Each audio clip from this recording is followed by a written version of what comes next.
Good. Okay, well, we've been rattling away for the last 15 minutes and, take a wild stab in the dark, but yeah, Richard didn't bring us in. So we're here now. Welcome to Origins of the Ancients. I'm Kate. This is Birgitta. Yeah. Make sure that you like and share the video and like the page. Share and like the page as well. And we'll do a couple of hellos before we start. Yes. Oh, I totally forgot. This is also a bit of a Q&A session. So if you've got any questions, just fire away. Anything that you want to know, just fire away. Yeah, definitely. Remember to hit the subscribe button. Hello, Holly.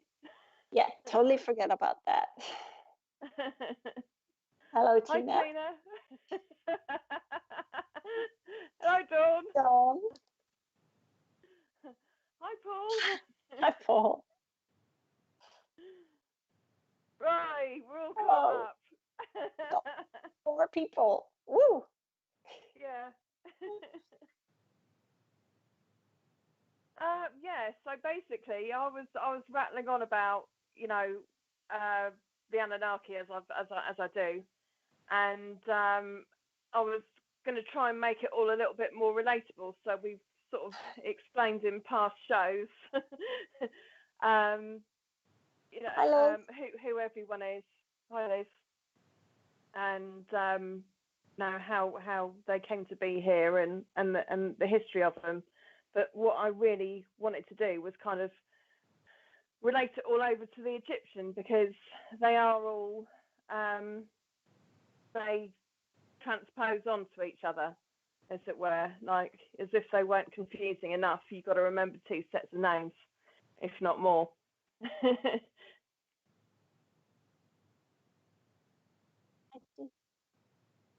Yep. So again, tonight is an open Q&A session, so feel free to ask anything that you want to know. Yeah, definitely. Pick our brains. Yep. Yeah, cool. Okay then. So shall we? I'll just start again.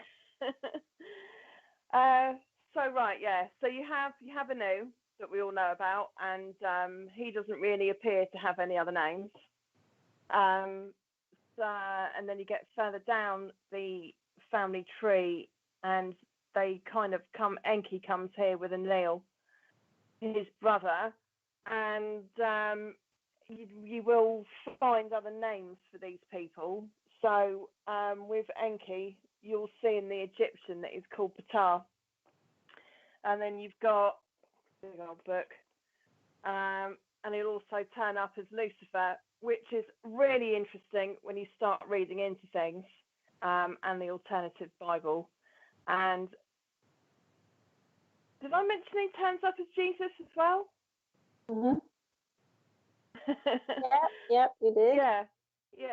So they have really, really long lifetimes. Their lifetimes are like thousands of years long. 2,000 years. 2,000.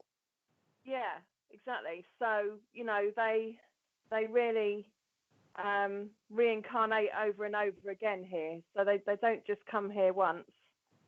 They come here loads of times, because what else are they going to do? Sit around and twiddle their thumbs. Right, the difference between Enki and Enlil. That's easy. Yeah, they are brothers, but they are like chalk and cheese. Yes and no. Yes, but let me just find it, because I'm it's funny because people call Michael Archangel Michael, and I call him the Ascended Archangel Michael. Yeah. Because that is exactly what he is. And I think, if we talk about Enki and Enlil, very black and white, Enki is Lucifer, and Enlil is Archangel Michael. Okay. When did you find that out? Oh, I've channeled it. I've even put it on, but people don't really, they don't, that's why I always say I'm there to plant a seed. I'm not there to say this and this and this is the truth. So there is something, and I will say that right now. So Archangel Michael he says this. He says, I am the upholder of the sacred divine. He's an encoder. So I'm a warrior and I'm an encoder to the centrifuge. I think I've said that to you, of humanity. Yeah. For he says duality is a feat of the acceleration of oneself back to the divine grace within. Okay. I'm a crusader of the light, of the cosmic rays of the divine sun. I am all that you are and more, right, than what you are. Yet we are particles born of the same light divine. Totally true. So he says, in truth, I am an extension of you as much as you are an extension of me. He goes on to say that all history, books, and movies, you name it, are a divariation of who you are and where you are from, because it is a divergence on the road to self-awareness, on the discerning of the truth versus the illusion of the portrayed reality. So currently, he says, much darkness has been cast over the earthly lands, right? But he says it's a battle that's been waging, that's been that's been waging since the dawn of time. And he does say about his brother, because I don't want to read all of it because it's so long. Let me find it, because he's really interesting like that. Because they are two sides of the same coin, really. Because they are. He does have a sense of humor, though. I must say, he has an incredible sense of humor. Yeah. I sometimes feel I want to strangle him. Yeah, I've come across him as Archangel Michael, and he is funny. He's a funny guy. He has got a good sense of humour. Let's face it, he needs one. Doing his job.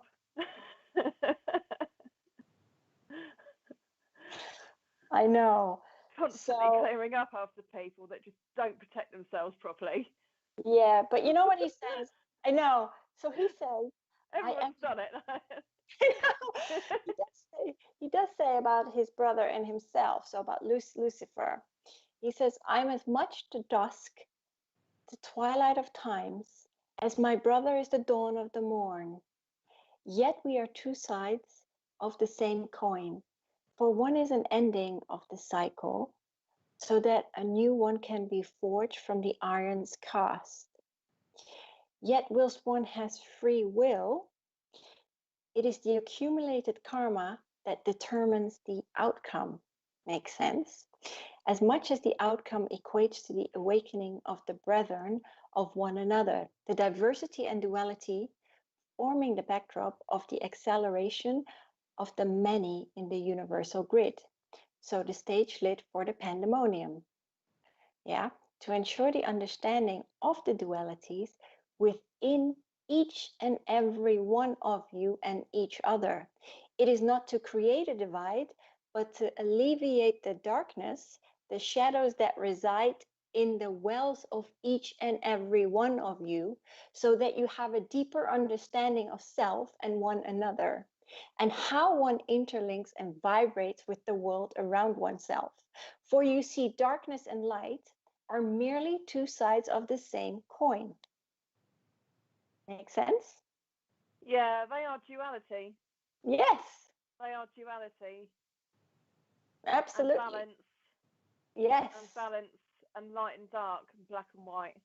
And exactly. And he says, this is exactly why you're here. He's like, you have chosen to come here, right, to the earthly planes, to planet Earth, in order to elevate the light back into the consciousness of man. So you are to accelerate the awakening of man. For one can choose to grow at an exponential rate to a higher level of understanding, right?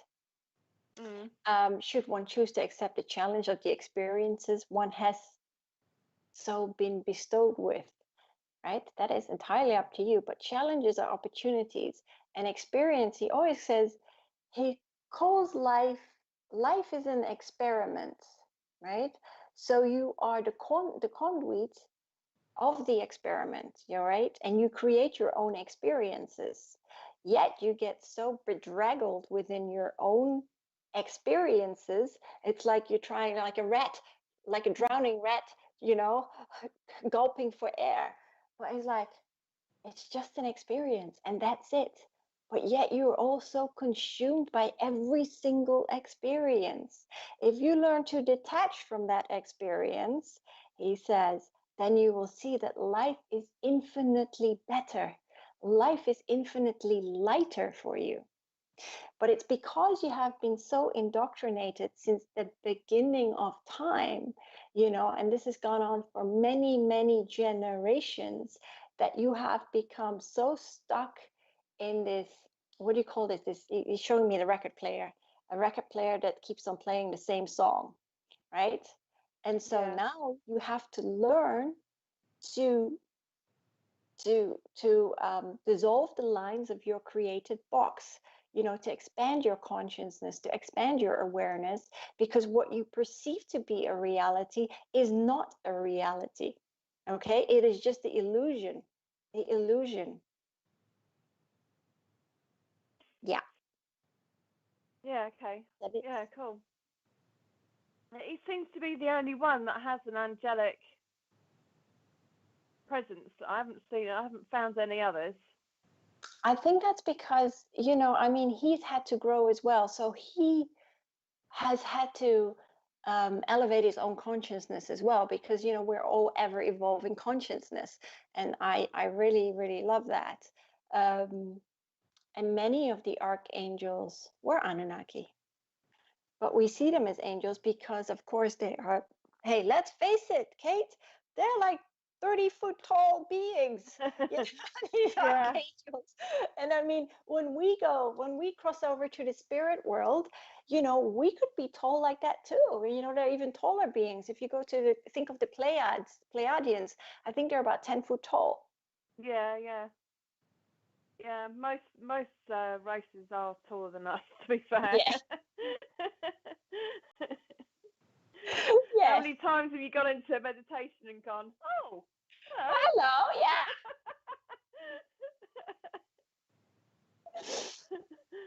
Hi, Kelly. Yeah. So yeah.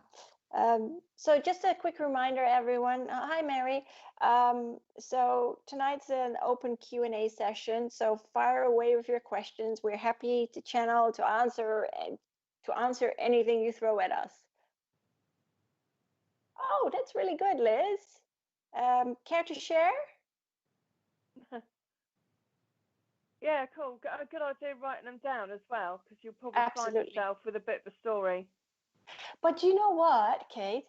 I find that if you practice every single day, because right now I'm doing Jesus. Now, this morning I did Saint Germain, and he's speaking part French to me. I'm like, what the heck? Well, what does this mean? So I had to look it up. Yeah.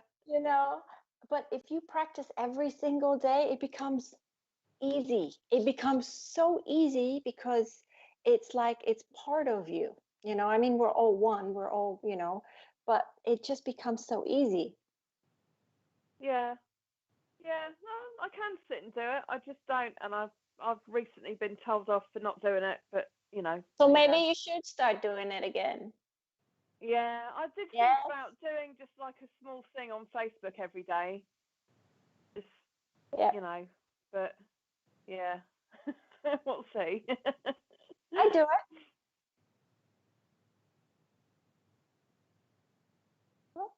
Oh. Yeah. Yeah. Oh well. Okay.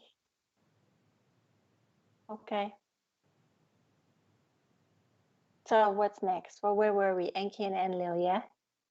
Yeah. So that's what I had for those two. I find it quite interesting that there aren't any archangels that go across for any others, but like another one of my favourites is an Anna, and I know I talk about her a lot, but I just think she's amazing for what she does, and she comes across as Ishtar, and I don't know where she comes from, you know, but I know Ishtar is all Pleiades and Sirius and all that. Yeah, it could be, because even though like Todd is Anunnaki, he's also of Syrian descent, but then it doesn't really matter because they've incarnated all over the place. Yeah, I have got some home planets for some of them, but not for all of them. Like, that's another thing that I need to do, is find all the home planets. Have I got it here? I probably haven't got it here. No, I can never find anything when I need to find it. Okay. That's classic. But like, yeah. So yeah, I don't know. So yeah, Ishtar she pops up as, and Kali, that surprised me. Because what you'll find is that there'll be a name for every different thing, every different pantheon, if you know what I mean.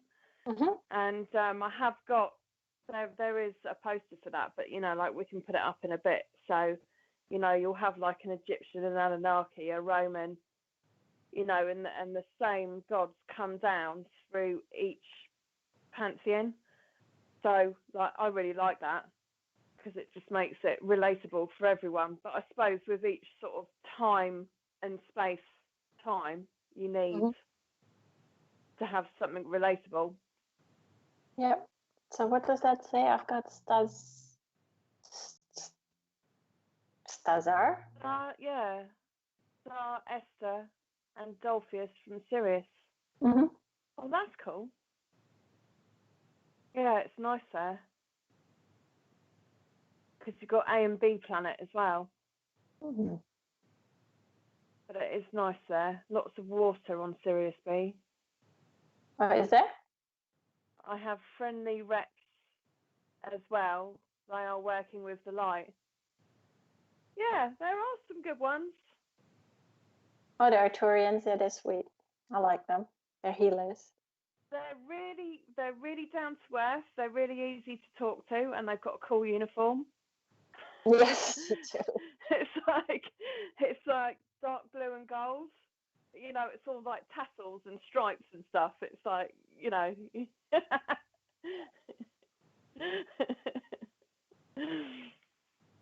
Yeah, that amused me when I went to the first thing. I had to go in uniform. Like, I'm not going in uniform, but Kate, you have to go in uniform. I'm not wearing it. Yeah. But I did eventually. I was like, I'll wear it if I can wear a skirt. I'm not wearing trousers. So the conversation went, and yeah, we got a nice little compromise.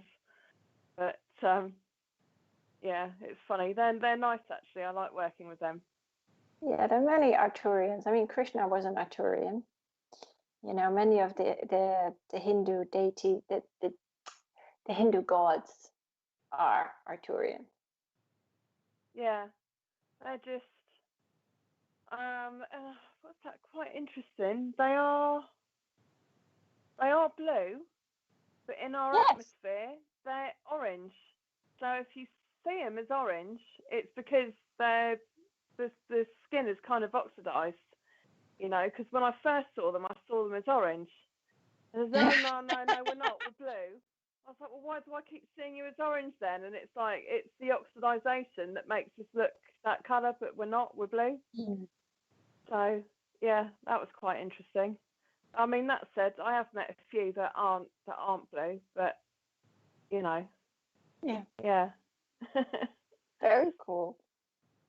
Yeah, they're good fun. Good sense of humour. Let's put it this way. Well, they need one, don't they? Gonna work with me.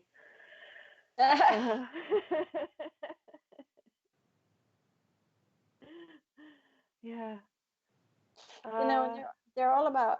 They're really healing, because they're really about. They say, you know, when it comes to humanity, especially now, they're really saying, you know, it's very important for you to remain anchored in the present moment, right? In the stillness of, right? It's like Oh, I'm thinking they're showing me. It's the, come on, it's the, how do I translate it? It's the cup, the cup, and the tea storm. Come on, what's the expression? What's the saying? What's the saying? A storm in a teacup. Thank you very much. It's like a storm in a teacup. Yeah. It's like they're saying it's really important for you right now to empower yourself back to the grid of the inner alignment, back to this, to the source of the, what I just said, of the conduit of the universe. So it's all about plugging the self back into the power source. And they're saying, and know that you are deserving of a life filled with abundance. Yeah, of course.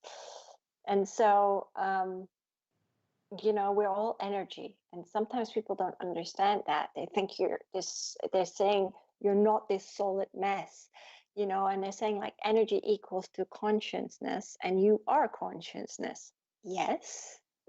And they're going, you are part of this intricate design of the universe. And that makes total sense because we're all evolving consciousness. So this tapestry, if you imagine this tapestry that has all these nuances, it has both dark and light, and it's forever shifting, it's forever changing. It's amazing to see. So they're saying, like, think of the self as a million light particles, okay? And like the mists of Avalon arising. And it's funny that they mentioned the mists of Avalon, because I mean, Avalon was, of course, a different time period. And they're saying it's like one can but part the particles and move these to your own accordance to the resonance of self, because that's how flexible, that's how in flux you are. Okay. But it's all about elevating your consciousness, about elevating your awareness. And that's where we're at. Especially, so like, elevating yourself over what's going on at the moment in the outside world, and then pinning in energy and staying centered and staying focused. So when you start to go off track a bit, which is incredibly easy to do if you know pop a look at the news or whatever, and whatever's going on, like, you don't do it. It's just every time you think you're going to wobble out, you've got to get that light in the top of your head and anchor yourself in, and then center and focus, and just it all goes on around you, but your vibration is higher than that. And it's kind of like the way that they showed it to me is like you get those, it's like water coming from a tap, but it's going the other way. That makes sense. So it's like a water spout. It's like a water spout. Water fountain. Mm-hmm. Yeah, it's like it's kind of like a fountain, but it doesn't come back down again. It just goes up like that. Okay. So you've got everything going. There's you, and then there's everything going on around you, but you've got this kind of protection of energy around you that goes up and out like that, so it comes out over the top. If you can keep the energy coming in the top and anchor it in, and then you've got this protection around you, and your actual energy doesn't come apart until it's much higher up, Mm-hmm. Yeah, that was difficult to explain. They give difficult pictures sometimes.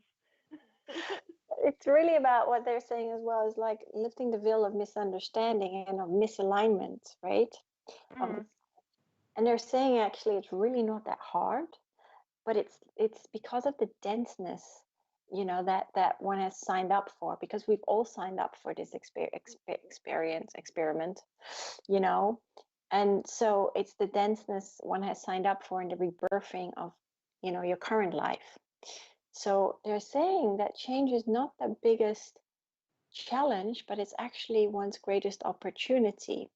So really what you need to do is seize it, like grab the bull by the horns. There are opportunities. There are new and different opportunities available to people now that have never ever been available.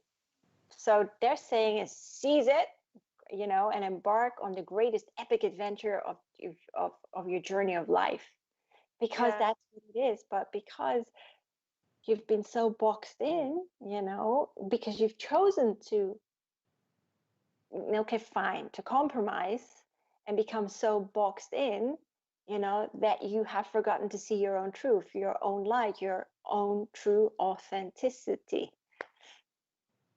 Yeah, but like we're all seeing it now because we're being put into different situations that we're not used to.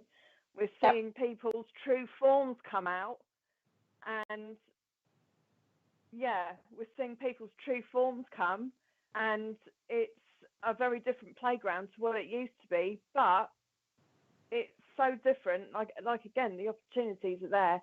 It's like you've got to just be outside of the box, to work out what you're doing next. There's always there'll always be another plan. Yes, absolutely. Yeah, there'll always be another plan. It's like there won't. Every opportunity where you have something taken away, there's always another opportunity. Absolutely. As one door closes, another door opens. But you really just need to be that little bit outside of the energy, a little bit higher and above it to realise what those opportunities are. Yeah, guess what? They say, well, what keeps you awake at night? Is it a fear of living or is it a fear of dying? Oh, no, I'm not afraid of dying. No, we need a hi, Terry. Hi, Terry. Yeah, no, not afraid of dying.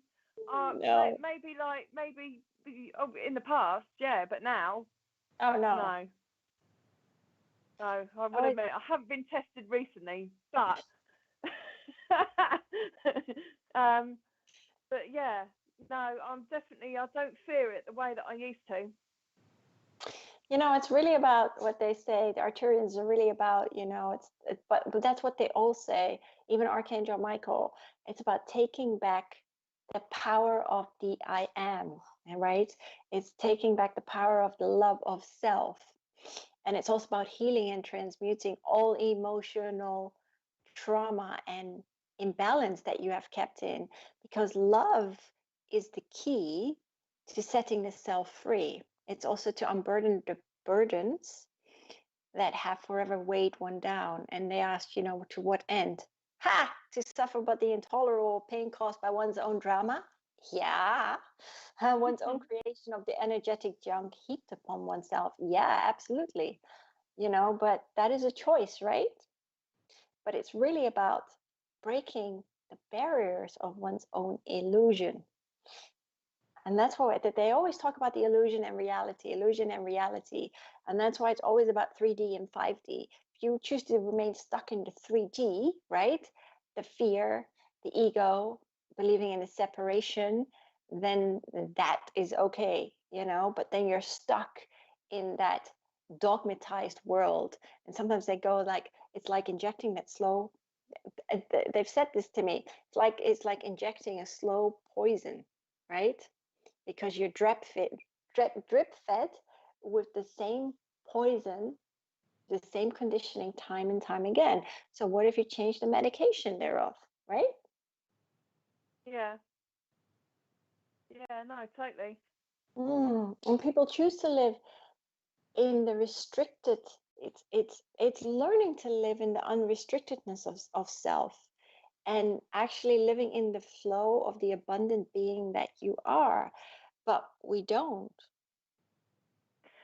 Yeah, and that takes me back to magic is only as big as your head is. As soon as you get rid of your boundaries, right, lose your boundaries, and you can work whatever magic you want, that's when you can start manifesting. And I've done it on numerous occasions. I've done it on houses. Like the last 2 houses, including this one, I've manifested both of them. And I don't know how I got this one, because there was about 5 people, and they were all asking, and they were all offering the same money. There was 5 of us. So how I got it, I don't know. Well, apart from that, I was seeing the delivery van outside, bringing our boxes in. Sort of constantly. I was constantly on it, manifesting it. And I did it with another house in Eastney. Did it with that one as well. Got a bit obsessed with that one. I don't know why, because I moved there and didn't like it. But then I was talking to another friend today, and she's like, she was absolutely obsessed with moving down to Eastney, moved down there, hated it, moved back to Southsea, exactly what I did.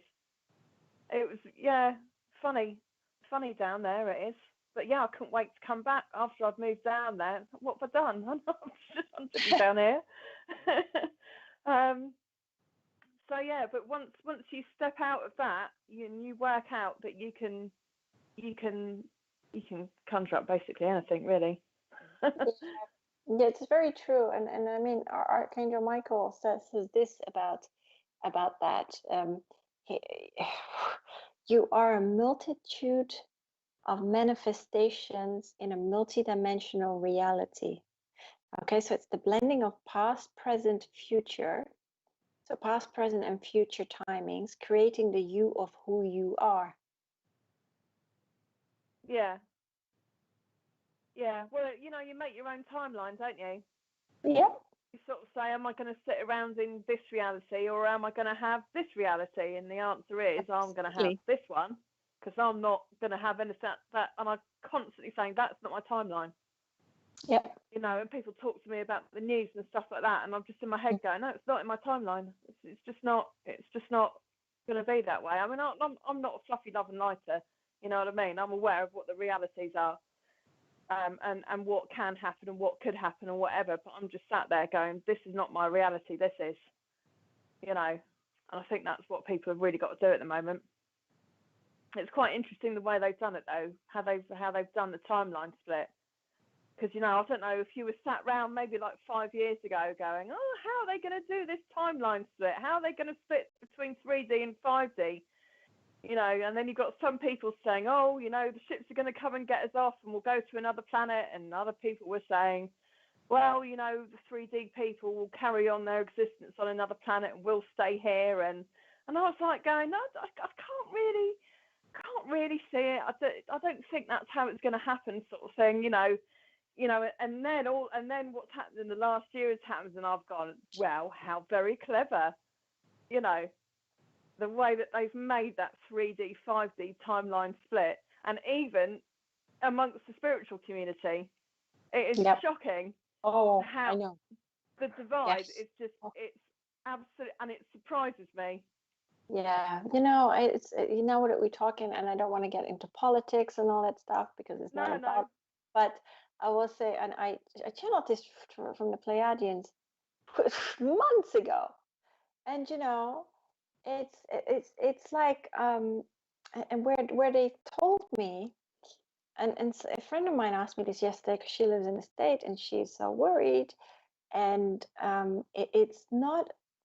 It's how they've said it, and it's really interesting just on a playing level, seen from above, where the Pleiadians have said, it's like they call it the grand experiment of humanity. And of course, the Pleiadians have also genetically modified humans. Okay, just like the Syrians, you name them. We're all different. Yeah. We're all little mongrels. Yeah. But they say the grand experiment of humanity, right? Where all the players are on the field of play. And they go, it's much like the terminology of a game of rugby or like American football. Okay? You have these two teams, the light versus the darkness. And you're like, oh God, where the light has lost countless times to the darkness. They say, we keep cheering you on, for we know that the light will prevail. And they go with a renewed sense of valor, of the searching of the inner self, and the understanding of the experiences, but thrust upon you, They go, it's a bettering on the muddied field in the favor of the darkness. But they're saying each and every one of you must reach to the depths, of the shadows within to commence to a better understanding of the self and the evolving world around you. So they're saying that understand and know that the light will triumph for all to see, and the team of darkness will be thrust into the light. And they're like, oh help, And what happens is they'll be like obliterated by the once unconscious masses of the reawakened souls. And it's like they're saying they're going to be beaten at their own game of chess, and checkmate it will be. So the learning curve for humanity lies in the escape of the sleeping yet to be awakened. Yeah. So the question they're saying to ask yourself is, how dark must it get, in order for you to understand the perils of your own fortitude of darkness? Yeah, because we can make it as dark as you want. And they're saying to understand the game, you must understand all components thereof. And once you do, it's like, the darkness will be beat at their own game. So they call it, like in a proverbial saying, they call it the blitzkrieg. So it's like you're playing chess. That's what's happening right now. It's like a game of chess that's been going on for a long time. Yeah, and when one side starts losing and they start getting really angry and hitting out. Yes. That's where we are right now. We are. Absolutely. Yeah. But after that comes acceptance. So we just have to wait, really. It's what I think what we're having at the moment is kind of like, the darker side of things. They're just hitting out, trying to punish, trying to make people's lives difficult, trying to make things difficult for everyone. Yes. But that's what they do. It's like a natural process. It is. And of course, like, they don't have any rulers particularly at the moment. So, because they've all been taken down. So what you've got is a classroom full of kids without a teacher to control them,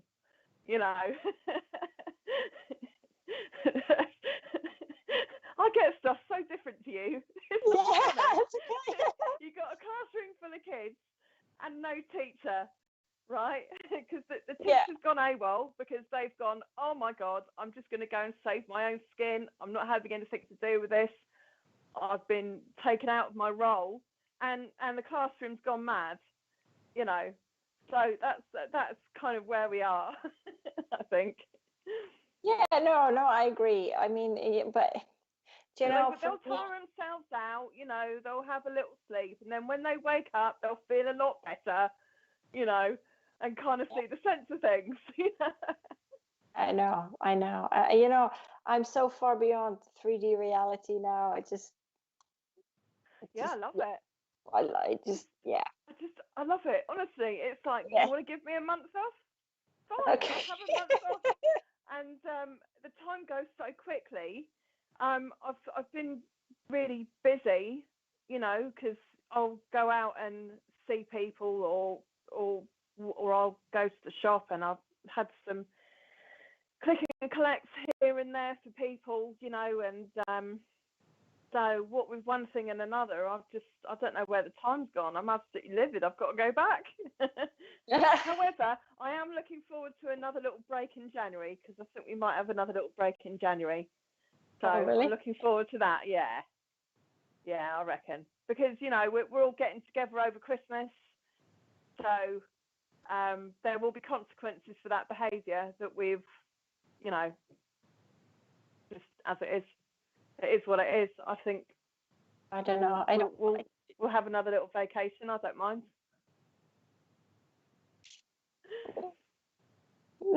Yeah. Okay. Yeah. I say nothing because I don't watch the news, so it goes over my head. Yeah. No, I don't really watch it either. I just pick up stuff from what people say here and there. We have diverted a little bit from what we were talking about in the beginning. We could, what could we do? I was hoping to have questions, but we're not getting any. No. I don't know. What can we talk about now? Good question. I know. Oh yeah, probably.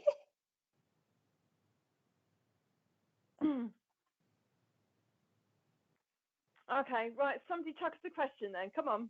There's 9 of you. I'm sure one of you can think of something.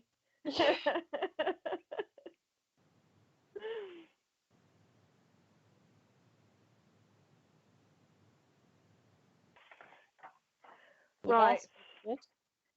Shall we put up that picture that you had, Richard, of the not the tree, the other one with the different pantheons on? Next time we do this, I'll make sure that I've got the pictures up so I can see what they are.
Of the Federation, blah blah.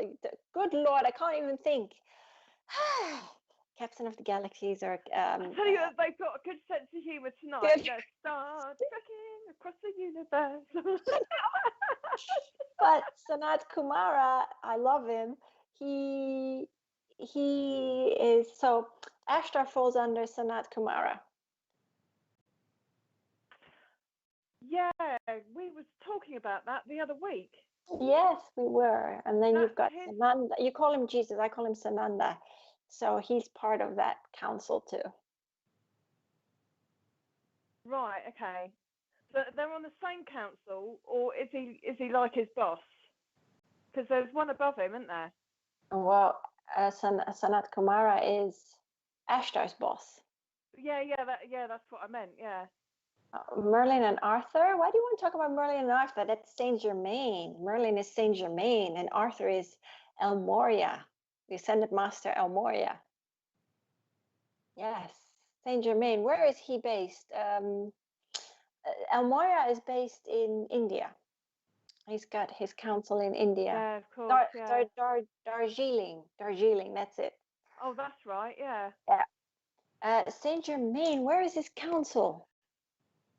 I don't know, but he's showing me, like, you know, sometimes you see on video, you see these floating cities. Yes. Yeah, he's showing me one of them. It's one of those floating cities. It's got this big castle on it. it's really fairy tale-ish. Actually, it's quite funny. It's okay then. So yeah, he lives on one of them. Oh, he does. I mean, he does float around, but El Moria, his place is amazing. But if you want to work with El Moria, so if you want to work with Arthur, who was Arthur, he's a little bit more serious. Saint Germain is just eccentric. Yeah, he's brilliant. Absolutely love him. I can't remember what rays they've got. They've both got a ray, haven't they? Yeah, Violet Flame, of course. Yeah. And yeah, I don't know which ray El Moria is. I can't remember. No, I can't remember. Is it going to annoy you? It's going to annoy me, but of course they're both part of the Great White Brotherhood. Might have it on a card somewhere. Oh God! Disrupt the whole table. Hang on. Well, he's lived a lot. I've got it on a card somewhere. I've got so many of them, and I know I've seen it somewhere. But let's have a look. See if it's on these Ascension cards, because these ones are older, so it might be in here. They are of the first ray of will and power. Let's see, Elmoira. First ray of first ray of action. It's helping us with the changes ahead and our opportunities for ascension. He is a member of the White Brotherhood and originates from Mercury. Correct. He does. Elmoira will soon become the Manu, the perfected man, on whom the new root race of humanity, with its 12 strands of connected and active DNA, will be based. Yeah. There you go. Yes, he is the master of the first ray of wisdom. So he was once renowned King Arthur of the Round Table of Camelot, the once and future king. Now, I know that saying, the once and future king. And, oh, you're in Cornwall. And so he says he ruled at a time when the Druids... that makes sense, with a lack of sense of humour. Sorry, is there any Druids out there? But I mean, he did believe in equality, but he's got a really tough time right now with all these world leaders. I'm telling you, I wouldn't want to be in his shoes. No. That's what he's all about. So, you know, he says about, it's really about, you know, when he was alive, and he lived many human lives. I think he was also, I mean, he was several Egyptian pharaohs. He was Joda Akbar. And Akbar, I love the history of Akbar. You know, I grew up in Singapore, Malaysia, so I had that history of India, and I am part Indian. But yeah, he had many fascinating lifetimes. But he does say, you know, he had many shortcomings as well, because he was, as he says, just like many of the Ascended Masters, he was a mere human walking the path, just like you walk it now. So he goes on about the search for the chalice, right? He says that was to restore the belief of the Christ consciousness. But the chalice was brought to Arthur. And I can't remember if that was by Joseph or Mary, because they made that long journey. They made that long journey all the way to England. And he does say about Christ consciousness is actually about the loving of self and others unconditionally, which we don't really do right now. And he goes, it is actually about the awareness of self as part of the whole universal spectrum, you know, because separation is actually just created by illusion. So he goes on to say about, you know, and this is where it differed in the time of Camelot.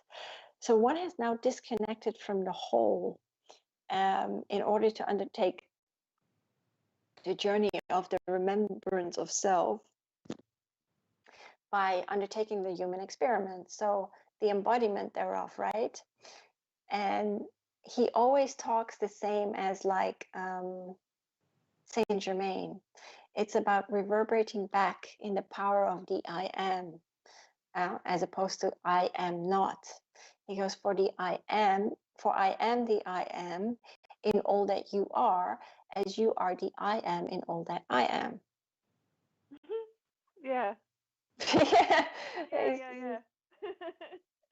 So that when we talk about Camelot, you know, there was unity. There was unity amongst the people.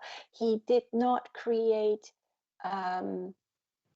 He did not create separation, because to him it did not matter what your background was. This is about, he believed in the evolvement of humanity, of every single person. And yeah, that is the difference.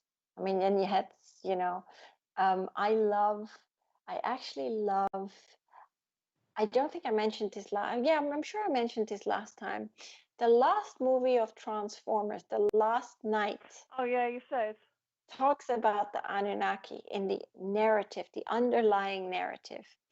And it cracked me up. It shows Merlin all zozzled up, right? Because it starts with Arthur, Arthur and his knights from the Round Table. But it shows that the Autobots were also part of the council of the Round Table. And I think that may be a reference to possibly the Anunnaki. But that was just, and he sozzled up, and he's like, yo, I really need your help, we need to beat the Saxons. And so in this trailer, this transformer turns into a dragon, and he helps them defeat the Saxons. Well, I don't think it quite happened that way, but it's the underlying narrative, because in many movies, books, there is an underlying truth. It's like little pieces of the puzzle, right? Yeah. That's the one thing Archangel Michael always talks about. It's a little piece. Sorry? Yeah, part of that movie Transformers was okay.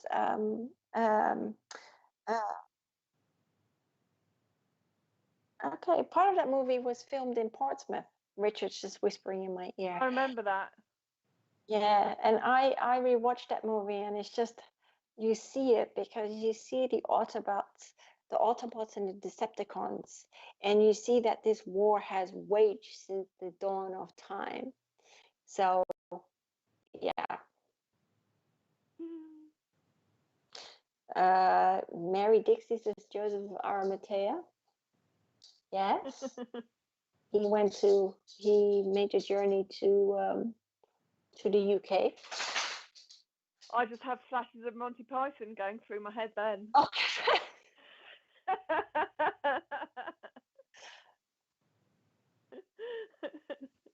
Yes, there are many references. So the other one that I talked about a couple of weeks ago is Star Trek. Come on. Deep Space Nine, wasn't it? Deep Space Nine, that's it. Star Trek Deep Space Nine. That is pretty close. Yeah, I like that. I've mind you, I love all the Star Treks. That's from the 1990s, but I need to watch Picard because I saw the trailer, and I was like, I loved it. But I remember Picard. I'm gonna watch it. It's on my list now. Okay, it's a bit slow getting started, but it's all right. Yes, Mary, he did come to England. That is correct. That is correct. Yeah. But remember, the chalice is not about a cup. Yes, it's a cup, but it, as Saint Germain says, that is the holder of the violet flame. Yeah. Which is in Egypt, in Luxor. Yep. It's been everywhere. And the door's about this big to go in. Really? Yeah. Inside the temple, the door. Well, to get in to where the violet flame is, the door. Like honestly, it's teeny tiny like that. And you got people. And how'd you get in there? It's like you do it aesthetically. Yeah. Yeah. Yeah. Yeah. So. Yeah, cool. I do like the violet flame, I have to say. Yes. It's always in there. So. I mean, I like, of course, Saint Germain is left. Oh God, he's lived so many lifetimes. Yeah, he has. But I think. And what's nice about him is he's really tangible because he's in quite recent history. Yeah. So if you want to go and look him up, you can look him up. Oh, very cool, Mary. Oh, yeah, nice one. Yeah. Might draw it actually. But yeah, that's what he was showing me. He was showing me like a castle on one of those, like the floating cities that you see every so often. Well, we don't see them here, but I mean, mostly around China and that people see them, don't they? The floating cities. Yes, yes. We don't seem to get anything like that here. No, nothing. Absolutely nothing. I know that. Yeah, strange. Lots of ships. Yep. But not much. Nothing Not really even big. nothing. No, not even ships. Well, they're all cloaked with clouds. So if you know what you're looking for in clouds, you'll see them. But Saint Germain is very much working on the Americas right now, and I've always said America. I've said this time and time again. America, when you jumble the words around, it stands for I am race. So this is where the old system will start to crumble, and this will have a domino effect. No pun intended about the domino system, but or Dominion. But so yeah, Dominion. Funny that. Yeah, yeah, go on. no, Sorry. they are the forerunners of the new golden age. Okay, so and you have to understand, no birthing comes without its pains. That's just that's just the way it is. Yeah, and Israel's another one. I can't remember. It's ISIS, Ra, and Al. When you break it down, I think it breaks down like that. Because again, it's something that I've seen today, and I haven't got it in front of me, and I'm not going diving through my books for it. No. I won't be able to find it. But yeah, I thought that was really cool once they broke that down. Mm. Yeah. I'm still breaking my head where he's at. I can't think of it. I know you say floating castle, but I'm just thinking which country besides the US. I've always put him around Europe somewhere. Yeah, he is somewhere. The film Avatar. That's just where I go off with him, off to Europe. I can't remember where he's at. I'll think it'll pop. It'll when it comes to mind. Yeah. Let me see if he's in here. I don't think he's in here.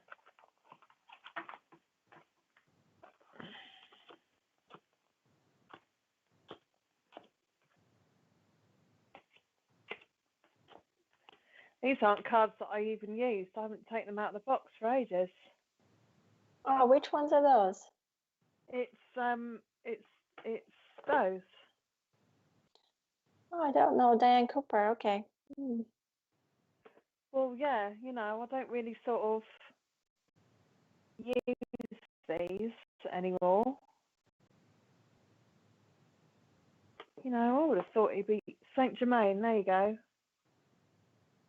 Saint Germain, Lord of Civilization, cooperates with Archangel Ezekiel to transmute the lower energies of the world with a violet flame.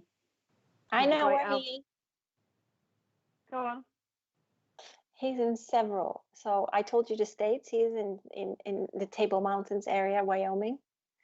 Oh, okay. And then he is. You're right. He's got the etheric city over the Sahara Desert. That's it. Ah, sweet, nice one. And I totally didn't know that. It's just what he showed me. Yeah, and then the Rakosi Mansion in Romania. Oh, okay. So yeah, over Europe. So do you know what is really good? Which I didn't know. Eastern Europe, and then I took yeah. him. And then there's one. If you wanna, because he would be in his lifetime. If you really wanna connect with him, although I like to listen to Steve Jablonski, which is Transformer music on YouTube, but Strauss waltzes, the Strauss waltz, that's where you can connect with him. Wasn't he a musician in a lifetime? Le Comte de Saint-Germain, yes. Yeah, and he came from Europe, and people didn't really know where he came from, but he was so well heeled and versed. Yep. He blagged it or not that he'd come Yeah, from he quite a high society. He's just flashed up over there. Classic, because he does. I see him as like a bluey purpley flash. So when he comes in, I just see that sort of like bluish colour, and as soon as I said that, he's flashed in over there. So whether he's blagged it or not, I don't know. But he certainly, you know, no one knew where he came from. He didn't seem to have any ancestry or anything. Mm-hmm. But he blagged it into high society.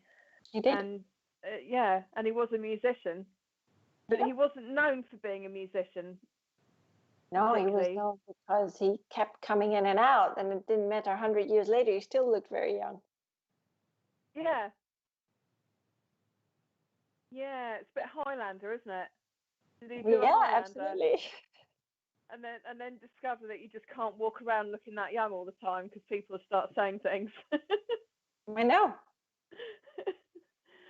But yeah, he was very elusive. Mm-hmm. Yep. But he's still quirky, and he's still very eccentric in his ways. Oh yeah, yeah. That's probably why I get on with him. Bless him. Mm-hmm. I don't know if you can hear my cat scratching up there. If you can, sorry. She's found something to scratch. So if you can hear her, sorry about that. Hang on. I can hear that. Can you? Can you hear her? Yeah. Stop it. Not that you can hear me. But she's got a big grin on her face, like a Cheshire cat.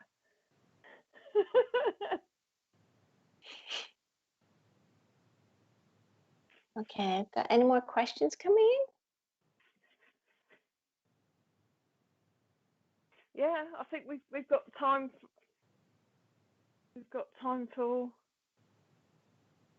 Yeah. All right then. Okay. Well, that's all good. So, I don't know. Next. What can we talk about for 10 minutes? Oh, we could tell people what's coming up next week. Yes. Yep.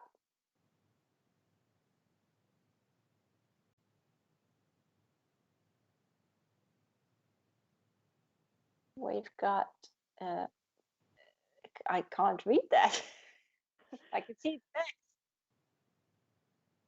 Tomorrow afternoon, we've got conversations with Bex at 2:30 in the afternoon.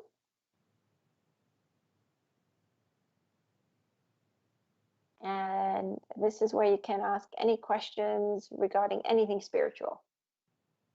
It's funny you say that about your eyes. How have your eyes been lately? You know, like with regards to like focus and stuff, because at times, like with the changes in energy, my eyes changed as well.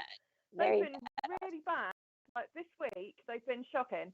You know, like I meant to wear glasses to drive, and I flatly declined to wear them for anything else, right? Unless I really, really have to. Yeah. But yeah, they've been that bad that I've been wearing them when I'm out. So yeah, I just thought I'd chuck that in. Just, tomorrow night. Moving on to tomorrow night.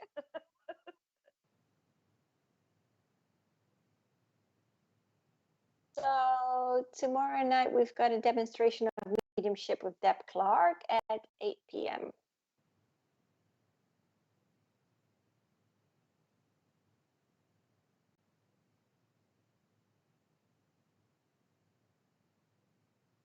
Oh, on the 6th of December, we've got a trance demonstration with with Polly and Leah. Are people going to be able to ask questions with that one?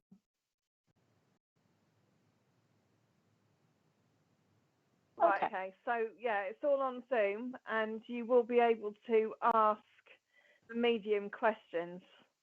I know Polly quite well, and I've seen Leah do trance as well. They're both really, really good. It's, yeah, well worth it. There's some very wise guides there.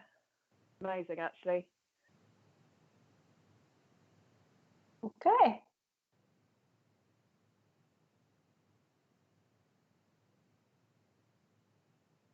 Oh, interesting. What did you see, Liz?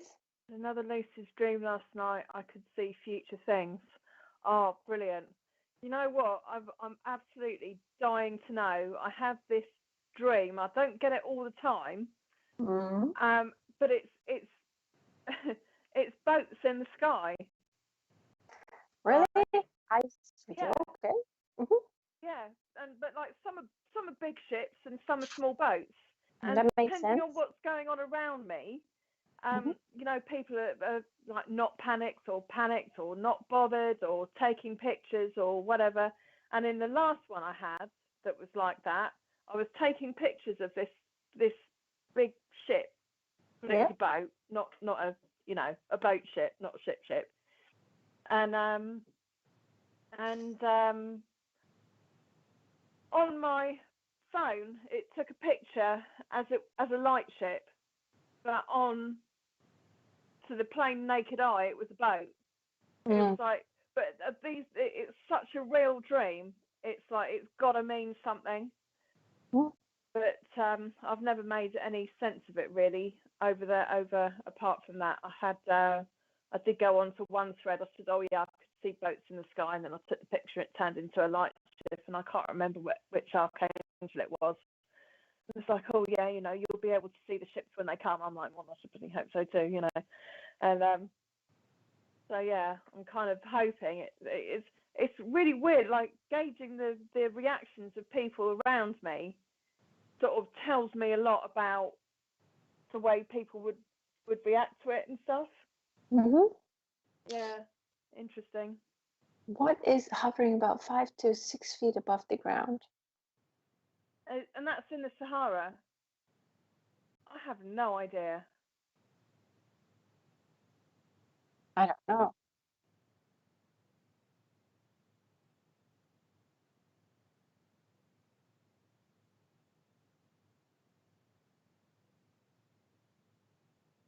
Oh, you know what? Oh, yes. Right. Okay. So Richard's saying that people, archaeologists, are finding things in the deserts that aren't making any sense in the Sahara. And I was talking to a friend the other day, and she was saying that because they've had such harsh winds, it's unearthed a load of pyramids in the Saharas that they never knew were there. Now that could be really interesting. So I don't know, but you know, that's kind of all I've heard on it. I don't know. What have you heard? Anything? Oh, of course it'll be. Yeah, of course it will be hush hush. Yeah, it'll be anything found will be, you know, incarcerated somewhere. Probably, you know, as they do, they take all the decent tech out and they just sort of, you know, I've just lost my train of thought. Yeah, then they just leave you with the stuff that people, you know, think would look good in a museum, sort of thing. It's a crying shame.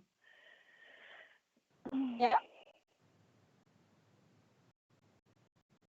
I don't know what music video that is, Dawn. Ships will carry us safe to shore. I'm going to have a look at that. I don't know it. No. But if it is actually a video, then there might be something in there that I need to see. Yeah, would be interesting to see what's in there. Those pyramids could be, they could knock socks off of one at Egypt, couldn't they?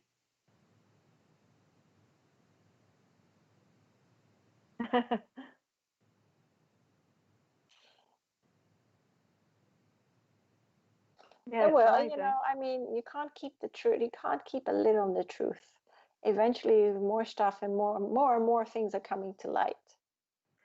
It's harder with social media as well, like where social Yeah. media being what it is, somebody's going to leak something somewhere, and it's only going to take Absolutely. one archaeologist to know another archaeologist, to know another archaeologist, and then they start, it will start to come out on social media. I don't know. I might have a look on Brave. There might be something on there, on DuckDuckGo. Oh. Yes. Yeah. Well, Rich is just saying don't look on Google because they'll hide it. But if you look on DuckDuckGo, but if you use Brave search engine, it can't be traced.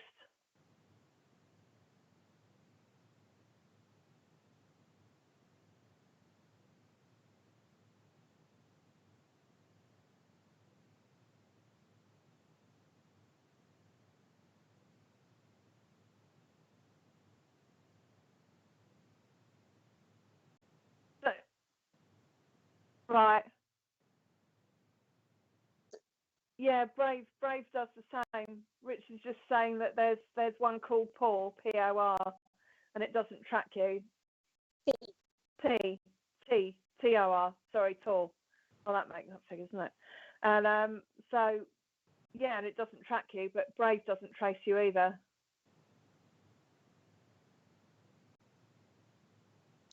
That's really good, Tor. I must look into that. Yeah.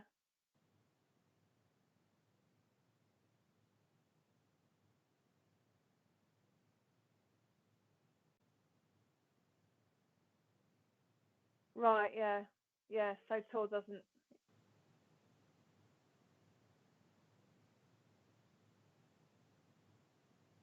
Mm-hmm. Okay. That's because Google is censored. Heavily censored. And they just released a load of papers, didn't they, earlier on in the year? But I don't know if they're still up. Google released a load of stuff, but I don't know if it's still up there or not. Anyway. Mm.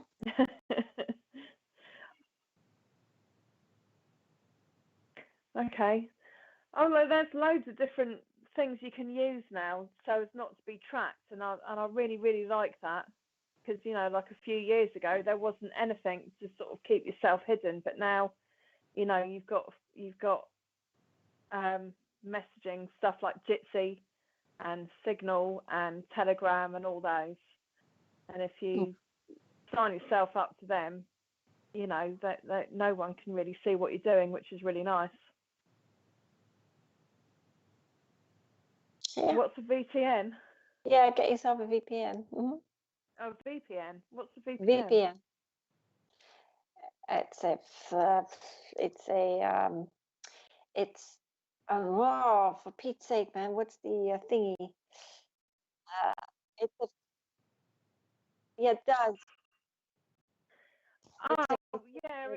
If you have, yeah, you can put another server onto your box somehow, can't you? You can, and it's like a firewall server or something like that. So everything. I don't know. I'm not techie. It's VPN, virtual private network. That's it, and you can download it on your Android or on your laptop. Yeah.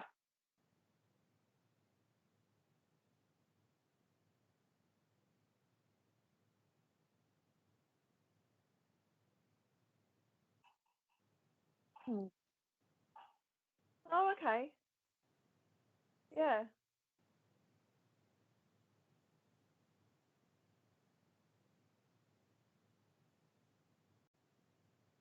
Right. Yeah. Okay. Tor. Yeah. No adverts, no pop-ups, no nothing like that on Tor. That's pretty good then. But yeah, I've been using Brave, and that's the same. There's only the odd thing that you can't do on there, Mm-hmm. But I don't mind jumping onto Safari, like if I have to. But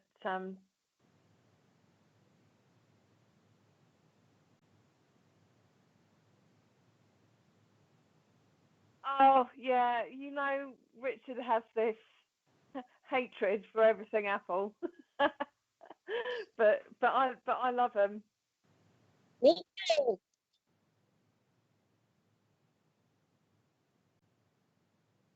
I thought they were better. I thought Apple was better than Android for privacy.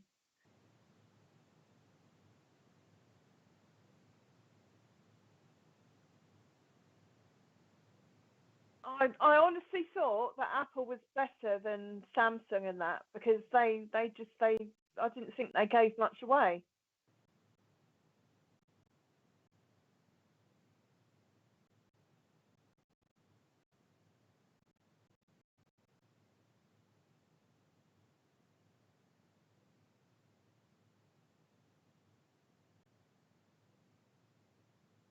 Mm.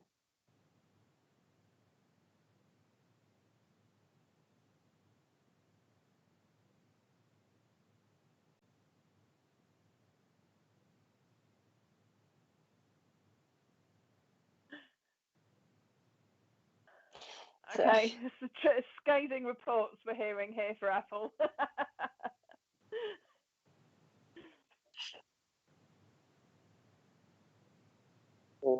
Yeah. Yeah. Richard wants to do a show and come on and talk about Apple. Great.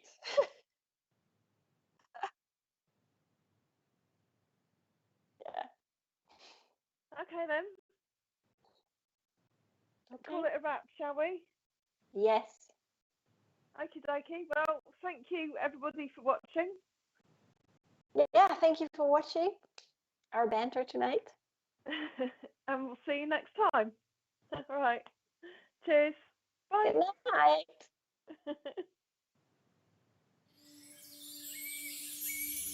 I think everybody had already left.